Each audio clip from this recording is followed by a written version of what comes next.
Hola, hola, bienvenidas, bienvenidos a un nuevo episodio de El Hecho Maldito, el podcast semanal de análisis de la actualidad política de la República Argentina. Estoy junto a Poli Sabatés, a Julián Jófele, a Mili Pioletti. Yo soy Juan Gentile y estamos en una semana con muchas noticias, tanto en el plano nacional como en el plano internacional. Lo más fresquito, sin dudas, lo central, no solo en nuestro país, sino en todo el mundo, es la elección del nuevo Papa de León XIV y todas las repercusiones que está teniendo esta noticia, esta novedad, dado que, bueno, un poquito sorprendió, un poquito no, había una expectativa respecto de que la iglesia iba a hacer un giro después del papado de Francisco, pero hasta ahora la información que aparece recorriendo la carrera de León XIV es que es una continuidad en términos de una línea de doctrina social de la iglesia, ya desde el nombre eso se puede percibir porque adopta la continuación de León XIII, que fue un papa justamente que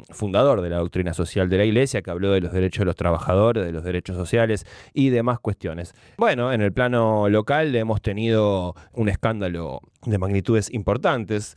Bueno, ustedes me dirán si eso no es un escándalo, pero la sorpresiva votación en el Senado, el rechazo de la ley de ficha limpia con el voto a último momento de 2 senadores de la provincia de Misiones que se presumía que iban a votar a favor de la ley de ficha limpia, pero finalmente y a partir de un llamado desde el Poder Ejecutivo, sobre la hora cambiaron su voto e hicieron que apenas por un solo voto la ley de ficha limpia fuera rechazada en el Senado. Tenemos también elecciones este fin de semana en 4 provincias argentinas. Empieza ya a desarrollarse el calendario electoral de nuestro país y sin dudas estamos ya a poco menos de 2 semanas de la votación en la ciudad autónoma de Buenos Aires, donde se van a medir figuras de renombre nacional y sin dudas eso va a tener una lectura posterior en clave nacional. Y creo yo que lo central ahí, la principal disputa, obviamente, es quién sale primero, quién sale segundo, quién sale tercero, pero sobre todo el partido que están jugando el PRO y la Libertad Avanza, ¿no? Que por estas últimas horas, por estos últimos días, esa disputa, esa pelea, esa fractura quedó expuesta, ¿no? Con mucha más fuerza, y sobre todo en las declaraciones de los últimos días. Bueno, Milei estuvo 6 horas en el stream del Gordo Dan y habló mucho del PRO. Macri, que últimamente viene medio clonacepaneado por ahí, pero hablando también con palabras fuertes para la Libertad Avanza. Fuertes y lentas. Sí. Despacito, pero vehementemente. Sí, clonazepam literal. Tomó gotitas Sí. de Lauril, dijo. Sí. Sí. Yo no sabía qué era, pero cuando lo fui a googlear y sí, es Claro. clonachu. Bueno, desplazando el escenario que vos planteás sanamente y por suerte a la interna peronista, en los focos mediáticos por lo menos, Sí, ¿no? claro. O sea, esta semana claramente el eje es macrismo versus la Libertad Avanza o al revés, como quieras verlo, y la guerra entre ellos que todavía no terminan de decir no vamos a ir juntos en todos los distritos, pero bueno, van pasando elecciones y los vemos enfrentados. En un rato repasamos el superdomingo electoral si quieren, pero queda un poco atrás sanamente la interna peronista, Sí. que pareciera que están todos un poco más tiesos frente a esto. Santiago Caputo diciendo, bueno, a los Penato diciendo no creo más en el presidente, a Adorni diciendo esto fue una torpeza del PRO porque no tenía los votos, a Caputo desde la cuenta de Twitter que se le atribuye diciendo Macri es el hijo de puta más grande de esta nación, Macri diciendo no me interesa el juego de Milei. Bueno, pasa a primer plano esta interna más que la otra, lo cual le da un poquito de aire al peronismo que hay que ver cómo reacciona frente a esto. Me gusta que la frase, la cuenta de Twitter que se le atribuye a Sí. Caputo, ya es como el predio que posee la AFA en Ezeiza Sí. y otras grandes frases del periodismo nacional que ya Sí. quedan instaladas. Así es la forma correcta de referirse al asunto. Ahora están escritas sin espacio, Claro, todo de exacto, corrida, ¿no? en la cuenta que se... Bueno. Ficha limpia me parece que fue una gran sorpresa para muchos, ¿no? Porque todo ese día transcurrió con el peronismo en su mayoría. Hay quienes dicen que alguno que otro estaba enterado. Si ven los discursos, alguna pista pueden sacar de quién sabía y quién estaba más tranquilo al momento de votarse y quiénes no lo sabían. Porque es una de esas cosas que si se negocia y se sabe, deja de tener sentido, ¿no? Digamos, tenés que lograr que lo sepan pocas personas.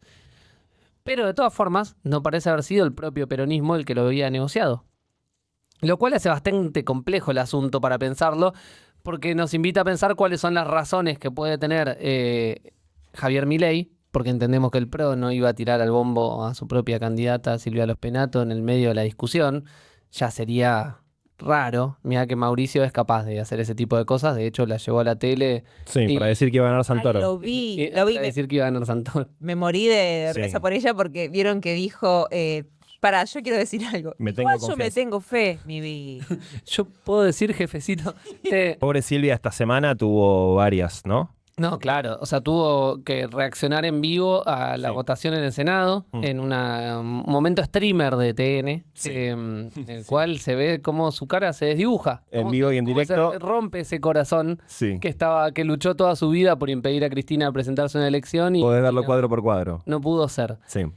Bueno, entonces nos queda un solo espacio político que puede haber negociado esto, porque no creemos que sea una idea de Rovira en soledad, digamos, quien conduce políticamente a los senadores de Misiones y quien maneja los hilos de la política misionera hace muchos años. Evidentemente fue llamado por alguien. Hay quienes dicen que fue Milei, Santiago Caputo, Francos. No queda muy claro quién fue el interlocutor y aparentemente lo van a seguir negando, pero es evidente que la Libertad Avanza tomó esa decisión. ¿Por qué? Bueno, tenemos dos hipótesis para trabajar. Una es, creen que contra Cristina Kirchner tienen más chances, que la polarización hace que ellos saquen más votos o al menos diluya el PRO. Y la segunda es que el miedo que le tienen todos los espacios políticos a Mauricio Macri en términos de lo que puede lograr en la justicia, de sus vínculos con la justicia, de lo apretado que quedan todos si hay una ley así, a merced de que Macri llame a un par de jueces amigos y te impida presentarte una elección. No sé cómo la ven en esas líneas. No, y otra de las hipótesis, porque digo, efectivamente, como dice Jofe, en el Senado fue una sorpresa, digamos, la votación, más allá de que después su hipótesis de que de que no era una sorpresa para el oficialismo y demás, adentro del Senado fue una sorpresa. Después, sobre lo que decía Jofe, también está la otra hipótesis de que en la Libertad Avanza también hay temor de que de salir ficha limpia en un futuro, pueden caer bajo las garras de ficha limpia también varios de los alfiles de la Libertad Avanza. Y otra hipótesis que es muy interesante que la escuché en una editorial de Majul, es que en realidad Milei no quería que salga esa ley porque esa ley es contraria ideológicamente a la libertad que tienen que tener los votantes para votar libremente a los candidatos, qué sé yo, como una vuelta de rosca para decir que no fue un fracaso para el gobierno, digamos, dentro de estas hipótesis. Para hacer un poquito de historicidad también del proyecto de ley, que me parece que está bueno, no es que es un proyecto de ley que es de ahora, hace cerca de una década que se está debatiendo sobre todo en la Cámara de Diputados. Sí, Los Penato creo que lo presentó, le puedo pifiar al año, pero 2016, 17, por ahí entró el primer proyecto de ficha limpia, firmado por Silvia Los Penato. Exactamente, es un proyecto realmente del PRO, digamos, Del corazón del el corazón del PRO. Tuvo dictamen en el 2017-2019, recuerdo. Y no olvidemos que en noviembre el proyecto de ley de Los Penato llega a ser tratado. El oficialismo lo tira abajo diciendo que tenía unas lagunas terribles. En enero Milei presenta otro prácticamente igual y es ese el que avanza, digamos. Para que veamos también las idas y vueltas en los intereses que hubo también con la autoría de ese proyecto. La realidad es que a partir de esto se vislumbra mucho más también lo que está pasando entre el PRO y la Libertad Avanza. Además de estar con Clonachu, Macri en esta entrevista, dijo... Me causó gracia, dijo, a mí me faltó astucia eligiendo a Bullrich y a Larreta como mis candidatos a presidente. Y después sobre la Libertad Avanza dijo, dimos y no cobramos. Esta es la historia de mi vida, dice. Pobrecito Mauricio. Porque siempre le pasó eso, o sea, lo dijo abiertamente en la televisión, de que ellos dieron, de que están dando, los Penato dijo lo mismo después.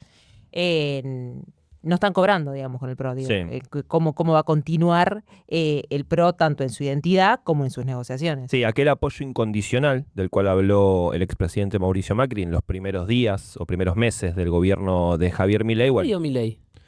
No, era Macri. Porque Milei se refería siempre a que el apoyo era incondicional y Macri siempre trataba de marcarle alguna pauta. Sí. Y es algo que yo creo Puede que ser. Macri nunca dijo en esos términos. Me parece interesante, por eso te lo... Patricia Bullrich sí lo dijo en esos términos. Patricia Bullrich, exactamente. Y siempre era como un tema que Milei repetía. Es incondicional, es decir, no voy a darles un cargo. No me pidieron nada, claro. Y Macri evidentemente le pedía... Sí, la siempre que hidromiel, podía. Duque, la Sí. Secretaría de Energía. Sí, totalmente. Bueno, ya el proyecto de ficha limpia está rechazado, no se va a tratar este año, a menos que vuelva a ingresar, bueno, pero eso daría la sensación de que no va a ocurrir. Durante el día del tratamiento, la versión que estaba más instalada era que se le iban a hacer algunos cambios para que volviera A diputado. a diputados. Y de esa manera ganar tiempo, volver a dilatarlo. Si bien no había una seguridad respecto de que fuera a salir, había como cierta incertidumbre, se notaba que algo estaba pasando y que había que esperar a la votación.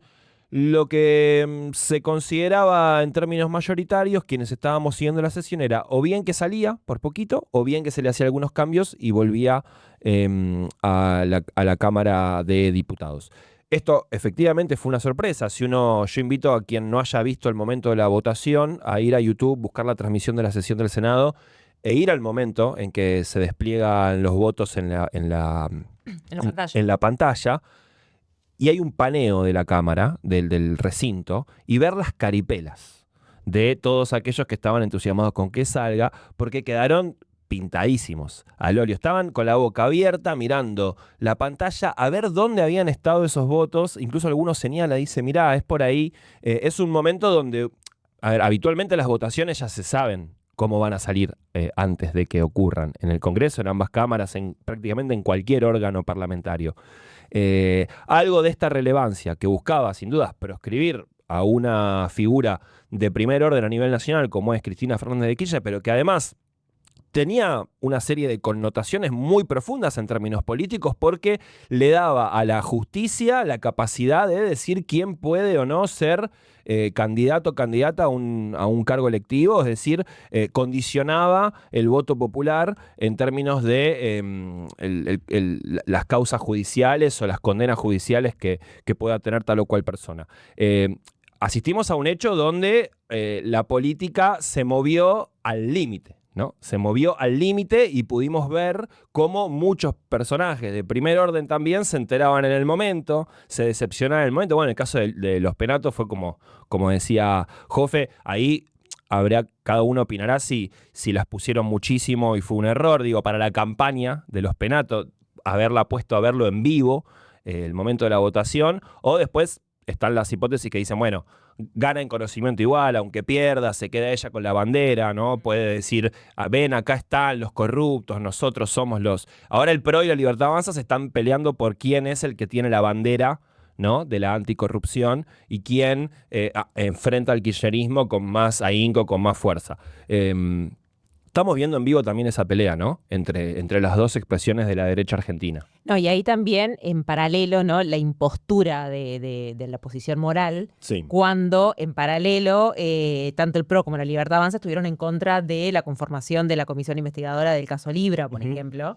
Pero bueno, digo, estamos hablando de una cuestión de ética, digamos, que se estaba debatiendo ahí.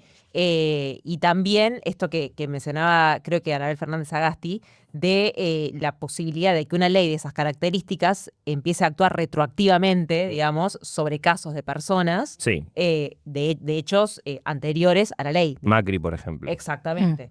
Desnudó para mí muchas cosas, ficha limpia, o sea, tuvo una relevancia política incluso mayor que si hubiera salido, creo. Porque, bueno, primero deja desnudo o pone la lupa sobre el rol de Villarroel, que no le sale, no pega una, ¿no?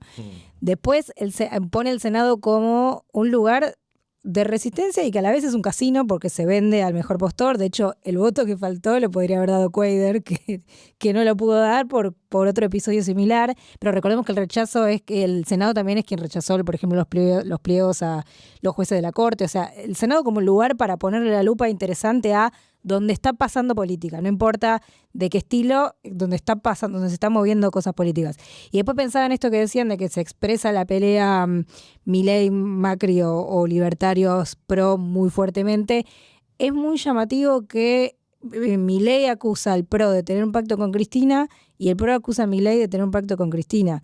la centralidad en la que ellos mismos siguen poniendo a Cristina, que no dijo una palabra después de que se cayó Ficha Limpia, confirmó un acto en una provincia, en Corrientes, lo cual es bastante más que una palabra, que es bastante más que un tuit, pero la siguen poniendo en una centralidad, acusándose de tener un pacto mutuamente con ella, que sigue siendo llamativo de cómo la relevancia insoslayable nacional que tiene esa mujer para las dos fuerzas políticas principales más allá de la de ella. Sí, sí, incluso creo que los que tienen más ganas de bajarla de esa centralidad están dentro de las filas del propio peronismo que en el resto de los partidos, ¿no? Diciendo en una cuestión con lo de Villarruel, creo que se corrió directamente este asunto. Como se viene corriendo de muchas de las cuestiones que el gobierno nacional impulsa, porque no tiene ni siquiera la información de saber si el gobierno quería que salga o no. O sea, yo creo que la tienen tan bloqueada en la información desde el Poder Ejecutivo. Bueno, ella es parte del Poder Ejecutivo, pero directamente de Presidencia, que no sabe si tiene que militar para que salga o que no. Entonces corre, deja que lo definan directamente con los senadores y espera, y hace la cuestión protocolar. Hoy es una figura institucional que no tiene juego en la política. A eso iba. Ahí preservando su imagen positiva, que en general se mantiene bastante alta, y sus lazos con distintos dirigentes provinciales de distintos partidos, como que su inactividad en un contexto en el que hay un gobierno haciendo tanto daño, hasta la fortalece. No sé, o sea, coincido con lo que decís, yo iba a eso, de hecho, cuando digo no le sale una, no es que pierde, o sea, que rosquea leyes que no terminan saliendo, sino que no está quedando como una gran estratega política, como una gran armadora, como nada. A eso iba, pero no creo que la inactividad la favorezca, porque si, no sé, cae Milei, Sí. nadie va a pensar en ella como... Tiro. No, digo, porque La tiro. por las líneas sucesorias, digo, si ella le tocara en algún momento, tocara que los reflectores la alumbren a ella para verla como una líder, no sé, tampoco veo que se esté ganando como eso, como sí Karina Milei, que... Bueno, está quedando mucho menos pegada a muchas cuestiones que hace el presidente. Yo no creo que tengamos que despegarla nosotros, pero es lo que está pasando. No, y como cabeza de Cámara, digo, es muy distinto el rol que tiene, más allá de que sea vicepresidente de la Nación, por supuesto, ella, a Menem en la Cámara de Diputados, que está mucho más conectado con claro. la agenda, que es parte del carinismo, que sin lugar a dudas debe saber mucho más de la rosca interna de presidencia que Victoria Villarruel. Entonces, los roles de ambas cabezas de Cámara son muy distintos en la rosca del día a día. Sí.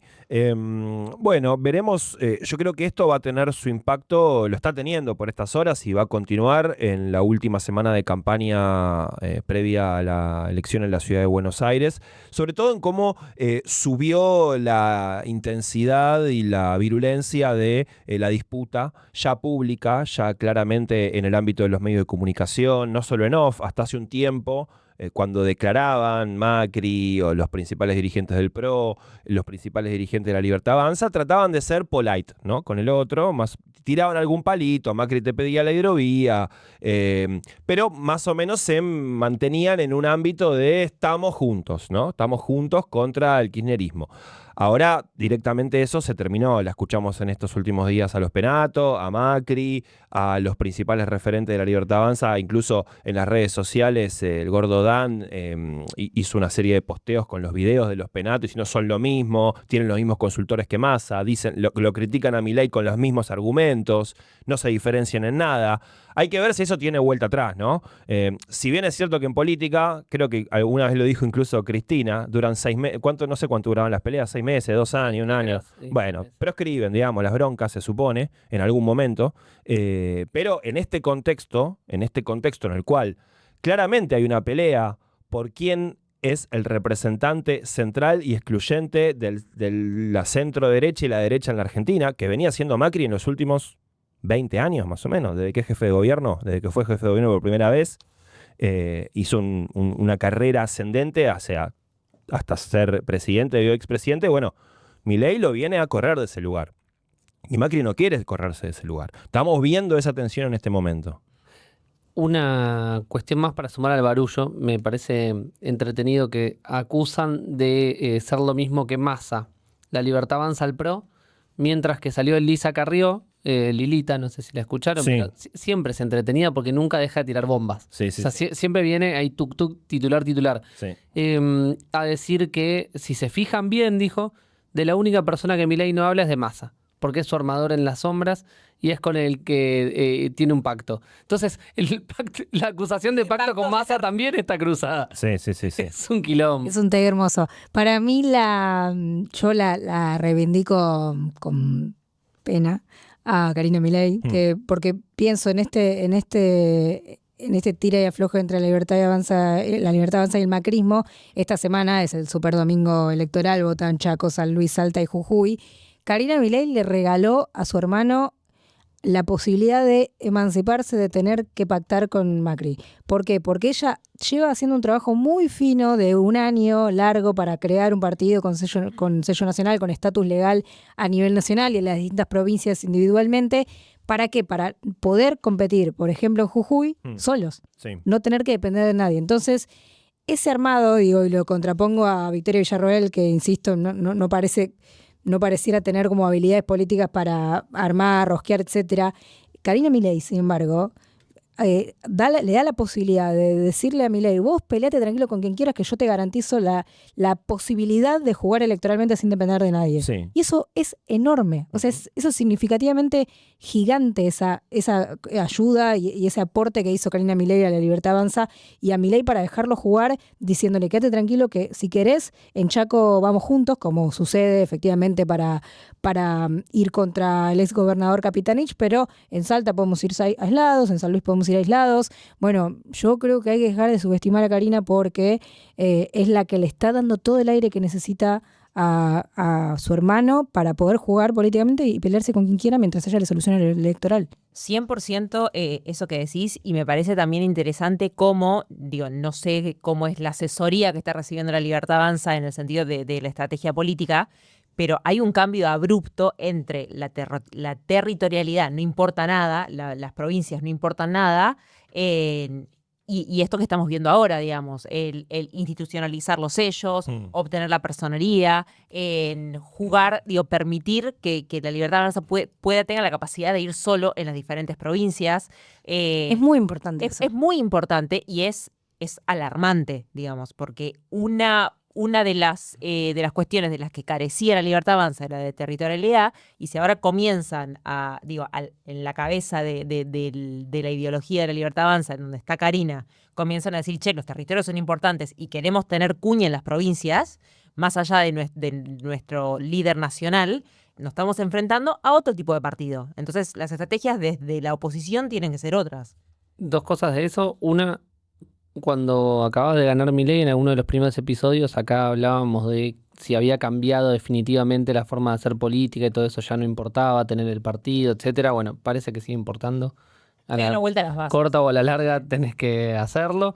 O al menos, quizás están incurriendo en un error. Ojo. O sea, quizás ellos habían cambiado de esa forma, lo habían hecho bien y ahora están entrando en la vieja política y no les va a servir. No lo sé, lo dejo abierto, pensémoslo. Y por otro lado, sí creo que ahora, en esta elección, empiezan a tener que dar respuesta por sus candidatos. Cosa que en la anterior no. Es decir, en la anterior siempre que se presentaba alguien diciendo que era Libertad, decían, bueno, este no es Milei, va por la suya, si le iba mal no era problema de ellos, quedaba fuera. Y al mismo tiempo podían decir, che, no llegamos ni a armarnos. Entró el que vino y dijo que quería ser candidato.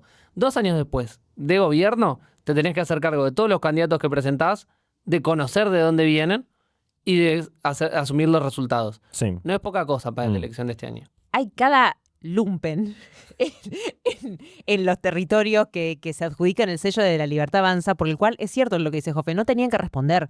Realmente, perfiles. Sí, personajes que por favor, se entraron por la ventana. No solo personajes, sino sectores. La iglesia pentecostal metió muchísimos candidatos en aquella elección. Sectores sociales. No solo personajes individuales, sino que sectores sociales tuvieron representación electoral cuando no tenían una representación real y que pudieron entrar ahí por eso. Sí. No sé, en Salta va con Alfredo Olmedo, por ejemplo, el muchacho de la campera amarilla, histórico, personaje repudiable, ¿no? De declaraciones y intervenciones en líneas generales siempre repudiables. ¿Todavía no nos seguís en las redes sociales? Somos Maldito Hecho en Twitter, El Hecho Maldito OK en Instagram y en YouTube, y en Spotify, El Hecho Maldito. Pensaba mientras los escuchaba que es insoslayable que hay una disputa al interior de la Libertad Avanza en este sentido, respecto de si construir el partido, construir el sello, ir con candidatos, institucionalizar el partido de gobierno, o bien ir por la línea outsider antisistema, que es la propuesta de Santiago Caputo, y por estos últimos días se vio esa tensión. No sé si Caputo propone que Milei sea Sí. emperador. Sí. De Sí. hecho, o sea, es su objetivo de máxima. Sí. Nosotros podemos reírnos, pero también, No, lo dice literalmente, digo. también podemos preocuparnos. Sí, es un chiste y si quieren es un chiste, ¿no? ¿En la cuenta de Twitter que se le atribuye? Sí. Él está. Creo que esa disputa la tiene a Karina como ganadora. Y a Caputo como él, bueno, yo lo dije todo lo alto que se pudo decir, si falla volverán a decirme que tuve razón, pero no la va a dar encarnizadamente esa pelea, porque nadie se pelea con Karina más allá de lo posible. Sí. No, solo voy a filtrar a la prensa que estás haciendo tongo con el PAMI y le estás pidiendo plata a los titulares de las oficinas del PAMI para armar el partido. Pero hasta ahí. Hasta ahí nomás. Y lo va a filtrar otro. Claro, sí, que es lo que vimos en estos últimos días, ¿no? Y después está la traducción en la gente de todo esto, porque digo, la pelea mediática Macri-Milei o sus segundas, terceras líneas entre ellos es real, pero después para mí hay un tema más central que es quién está ganando la pelea por las identidades políticas. O sea, qué porción del electorado de centro derecha se considera macrista, qué porción se considera libertaria, que en realidad, que en definitiva es lo que importa y en realidad es lo que derrama de verdad la batalla cultural. Y ahí mucha más gente, o sea, bueno, hace 2 años no sé si era como un común denominador, de hecho no, de hecho por eso nos sorprendimos cuando ganó Milei, escuchar gente diciendo yo soy libertario. Hoy hay libertarios claramente definibles, con valores, con principios, con identificaciones muy claras, con referencias internacionales, con referencias culturales, muchas más, creo, sobre todo las juventudes, que macristas de pura cepa que hoy todavía sostengan yo soy macrista. Sí. Yo soy macrista, o sea, una persona de carne y hueso que se reivindique todavía. Yo lo que estoy escuchando más es yo soy republicano, quizás. Digo, ¿no? La línea como más Un poquito más tradicional. Abeluto, digo, esa línea que rompió partidariamente con el PRO, pero se sigue considerando como en ese espectro ideológico. Como sistémico, dentro del eje la república, Exacto. Instituciones, Sí. conservar lo que hay. Pero cada vez veo que son menos, bueno, obviamente esto no lo sustento en nada, sino en estudios y en focus, y cada vez como que se achica la porción de macristas / republicanos y se va agrandando la otra. Entonces digo, más allá de la pelea mediática, más allá de los Penato, Adorni, quién va a ganar esa contienda, más allá de Macri Milei, más allá de Caputo Karina o quienes sean, el tema de las representaciones me parece como para prestarle mucha atención Sí. de relevancia, y también a la del peronismo, o sea, quienes todavía se reconocen peronistas y de qué peronistas. Sí. Yo creo que a veces subestimamos, por ejemplo, a Moreno o a Grabois o a otras expresiones que empiezan a aparecer que quedan por fuera de Axel y Cristina. Y en los jóvenes yo veo, por ejemplo, como que Moreno tiene cierta llegada, que una línea más de izquierda, más Grabois tiene cierta llegada. Me parece como que habría que empezar a poner un poco la lupa ahí. Sí, el espacio que no crece es la izquierda tradicional, ¿no? Eso Sí. lo dejo por fuera La porque izquierda es trotskista, realmente sí, sí, llamativo cómo pasado los años y distintos contextos políticos se quedó ahí, ¿no? Como en un momento pareció que con las PASO y cierta unidad afianzaba un espacio y... Sí, mantiene sus 2-3 puntos de siempre. Sí, sí.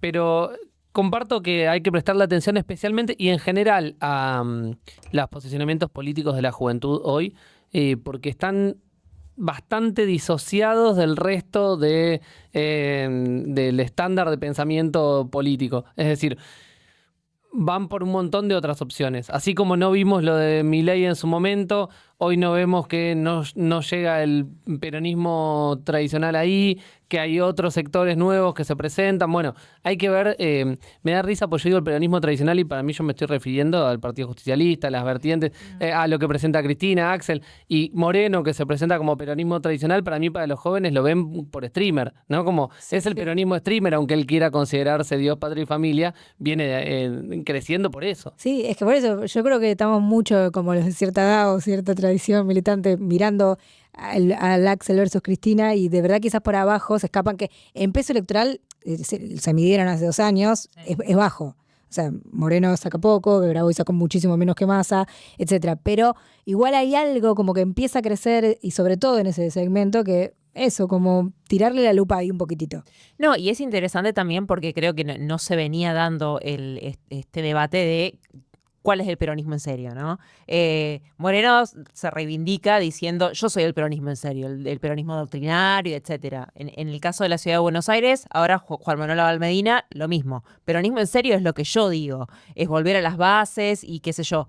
Y comienza a haber sanamente, creo yo, un debate sobre, bueno, qué es el peronismo hoy, a quién responde, cuál es su sujeto político, lo que ya hemos hablado. Y creo que en espejo también, lo que se va a ver en la Ciudad de Buenos Aires el 18 de mayo, es también cómo se va reconstruyendo ese sujeto que es muy importante en la Argentina, es muy importante en Latinoamérica hoy por hoy, que es la derecha, digamos, porque tenemos a Adorni, tenemos a Marra, tenemos a los Penatos lo que fue el PRO, está Oliveto, digo, hay una oferta bastante grande de lo que puede ser el conservadurismo, la derecha, que también se empieza a debatir hacia adentro a quién responden, quién es más libertario que el otro, quién es más de derecha que el otro, por qué Adorni y Marra van separados, cuál es la diferencia programática, lo que siempre decimos, y ahí se juega algo importante. Sí, yo encuentro similitudes entre lo que se está debatiendo en el trasfondo de la discusión que hay en el arco ideológico de la derecha y en el arco ideológico del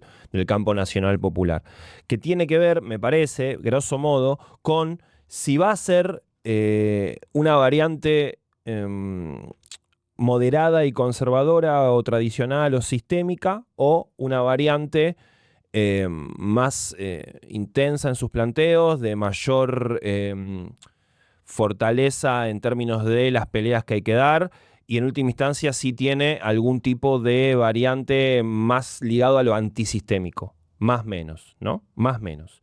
Milei claramente es eso versus Macri, que es una variante sistémica, más del establishment, más clásica, tradicional, que se pareciera que se está imponiendo en el arco de la derecha. Incluso también daría la sensación de que están logrando construir más narrativa, más mística de lo que logró construir el PRO, ¿no? El PRO eran los globitos, los colores y hasta ahí llegás, ¿no? Pareciera que el mundo Milei tiene mucha más iconografía, mucha más simbología que convoca, ¿no?, a una narrativa.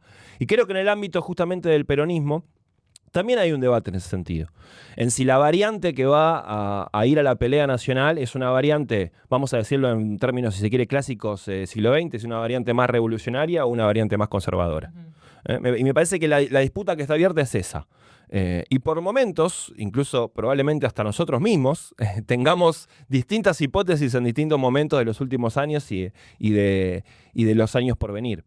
Yo tiendo a pensar que justamente el diferencial del peronismo históricamente es poder dar la pelea, es poder plantear blanco sobre negro cuál es la pelea y poder defender con fuerza los intereses de los sectores populares. Pero hay otros que dicen, no, el peronismo tiene que ser una fuerza más de centro, más democrática, que dialogue con todos, que no plantee disputas polarizantes, porque la sociedad se agotó. Bueno, yo entiendo que hay muchas hipótesis al interior del peronismo que van en esa línea. Yo no la comparto, me parece que justamente eso es lo que espera, si se quiere, el establishment político del peronismo, un peronismo más negociador, más conservador, más sistémico. Pero creo que, en última instancia, es el debate político de la época. Si la variante que se impone en cada uno de los polos ideológicos es una variante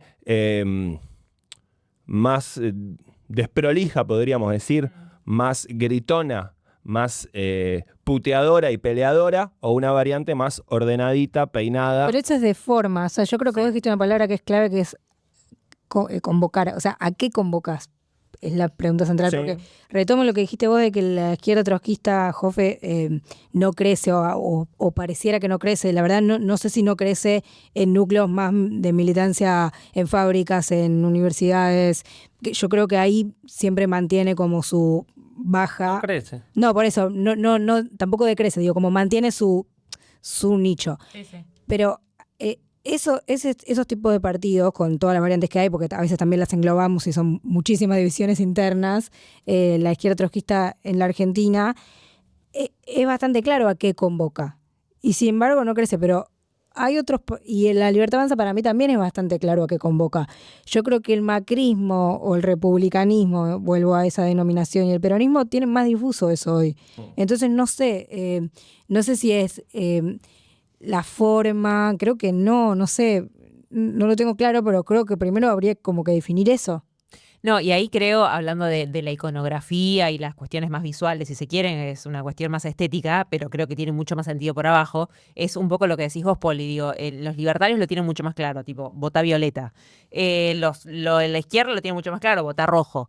Y en este caso, la campaña peronista en la ciudad cambió de color, es verde, tiene otros sellos, se llama Ahora Buenos Aires. Digo, está difuso, es distinto, digamos, en términos visuales, iconográficos. Uno siempre, acá lo hemos dicho mucho, de tipo, mete la boleta azul, ¿no? Sí, porque la hipótesis es que está agotado eso. Exactamente, digo. No la comparto del todo, pero digo, es la que se instaló. Totalmente, pero digo, hay algo para ver ahora en la campaña de Santoro, ¿no? Es Ahora Buenos Aires, eso es verde, te remite más a algo, a mi parecer, como más ecologista, más partido verde europeo, que marca que hay un cambio, hay una nueva canción ahí, digo, no sé qué. Sí, por lo menos hay una apuesta, ¿no? De probar algo nuevo a ver qué pasa. Tengo una idea para explorar de por qué los dos espacios que planteas tienen esa dificultad hoy a la hora de ver cómo se representan, que son en tal caso el cierto sector del republicanismo, no Libertad Avanza, y el peronismo. En el caso del macrismo, la Unión Cívica Radical, etcétera, el problema para mí es que llevan muchos años, décadas, organizando su representación política en función del antikirchnerismo. De hacer antikirchnerismo antes que cualquier otra cosa. Incluso Ficha Limpia, que esta semana seguimos discutiendo en esos mismos términos. Y en cuanto a la Libertad Avanza, puede representar mejor eso porque es gobierno y porque es más antikirchnerista, si querés. Ellos empiezan a desdibujarse porque tienen que empezar a construirse desde la positiva y no queda muy claro qué ofrecen desde la positiva. A qué sectores van a representar. Bueno, al vecino que quiere seguir viviendo igual en la ciudad de Buenos Aires. Bueno, y no queda muy claro. Bueno, se complica un poco, ¿no? Ese mapa. Y el peronismo, porque la última variante peronista que gobernó no representó lo más importante que tiene que hacer, que es mejorarle la vida a los trabajadores. Y esa dificultad de no haberle podido mejorar la vida a los trabajadores, en parte por ineficiencia y en parte por falta de ideas, por no saber cómo hacerlo, porque hubo un momento en el que se imprimieron billetes para que los trabajadores tengan más y la inflación se lo comía. Entonces había un límite también, ¿no? No era solamente, bueno, Alberto no quiso. Pues en muchas cosas no quiso porque no se animó. Pero en algunas intentaba el gobierno y no le salía. No lograba resolver ese dilema. Entonces creo que el problema del peronismo es cómo lograr volver a mejorarle la calidad de vida a los trabajadores por voluntad y por encontrar la forma de hacerlo, no solamente la voluntad. Yo creo que ahí tiene un diferencial el peronismo, que puede incluso ser su distintivo respecto del resto del arco político, que es quizás la única fuerza política que está en la pelea nacional que puede tener una propuesta por la positiva. Tipo, queremos esto, no nos definimos por el anti nada. Tipo, el macrismo es anti-kirchnerista. La Libertad Avanza, sí, por eso. Lo mismo, sería anti-kirchnerista también, en términos generales plantean eso, con algunas variantes. Bueno, pero con su ideología, por eso Polita Sí. decía, están un poco más ordenados en esa visión extrema. Sí, el peronismo a priori no es anti nada. Sí, bueno, es anti, no sé, anti ajuste y demás, pero no se define necesariamente como anti otra cosa, anti otro actor. Tercera posición. Claro. Entonces ahí, bueno, en última instancia puede llegar a jugar esa carta. Hay que ver cómo lo hace. Me parece que cuando es un problema, digo, en la vida, ¿no? Cuando te definís por la posición, por ser anti otra cosa, ahí tenés un techo para mí muy cerquita. No, y la clave de esta discusión de fondo que estamos teniendo, o más filosófica si se quiere, o más de las bases doctrinarias partidarias, es la traducción electoral. Digamos, estábamos hablando de las elecciones en las provincias del 11 de mayo. En Chaco, Salta, San Luis, no sé si me está faltando alguna. Uy, Jujuy. Jujuy, en al menos Chaco, Salta y San Luis, el peronismo va dividido. O sea, la expresión de estos debates que está teniendo y qué sé yo, es que en la electoral y en donde se ven los pingos va dividido y el porcentaje va dividido. Entonces, digo, más allá de esta discusión, es ver cómo se traduce electoralmente en este año, en esta prueba, digamos, provincial, y de acá en adelante, cómo se posiciona como oposición, digamos, cómo efectivamente funciona como oposición y tiene algún tipo de expresión concreta en la voluntad política. sí, ¿y con qué propuesta? Insisto, porque para mí debería, yo te escuchaba, Oyenti, que decías, no sé si debería definirse por ser oposición. Bueno, ahora, claramente, para mí sí, debería el peronismo tener una postura muy antifinanciarización de la vida, por decirlo de alguna manera. Está el juego planteado yendo hacia ese lugar. Bueno, ¿cómo se combate eso? No, está... ¿Cómo, o sea, combinando esto que digo yo con lo que decía Jofe, o sea, en definitiva el trabajo sigue siendo como el ordenador, el tema es cómo. No, pero lo que digo es que no sea la esencia el ser anti-bicicleta financiera o anti-financiarización de la vida. Mira, si a mí hoy el peronismo me dice cómo detener eso, yo, Justo estaría más contenta que si me lo propone como por la positiva. Digo, No, algo, como un está bien. posicionamiento respecto a una realidad concreta que ahora está en el mundo. Sí, Estas son semanas Dale. con el fallecimiento del Papa Francisco y ahora la asunción de León XIV, y en las cuales el peronismo, si querés, estuvo muy reflexivo y cercano a la espiritualidad y a ese tipo de discusiones, ¿no? Es una discusión que Francisco daba permanentemente. Sí. De hecho, era una de sus batallas políticas más claras a nivel mundial.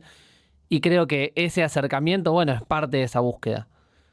Ese retomar una espiritualidad y una búsqueda de enfrentar un sistema internacional financiero que está creciendo fuerte. Bueno, ahí hubo un algo de eso que vos decís. Sí. No es una propuesta política, no es un programa, un acercamiento, una comunión de ideas. Sí, y banco. Y de hecho la encíclica de León XIII, entiendo que es por la que toma el... Rerum Novarum. Sí, acerca de las cosas nuevas es la traducción, Sí. que la propongo desde ya como título de capítulo.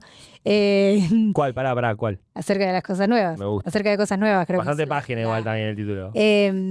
Bueno, esa encíclica retoma esto que decimos, y para mí, digo, tiene que ser por ahí. O sea, si estamos perdidos, yo entiendo, porque el mundo ha cambiado muchísimo desde el 2003, que fue como la última representación, el último inicio de un ciclo más o menos representativo del peronismo. Bueno, retomemos eso. Hoy el eje sigue siendo la base, sigue siendo el trabajo, pero con otro contexto, con otra economía internacional, con otras relaciones internacionales, con otra financiarización de la vida. Bueno, empecemos por eso que decís exactamente, no sé. Sí, está bien. Tengo muchas cosas para discutir de esto que estás diciendo, pero siento que se nos está acabando el tiempo.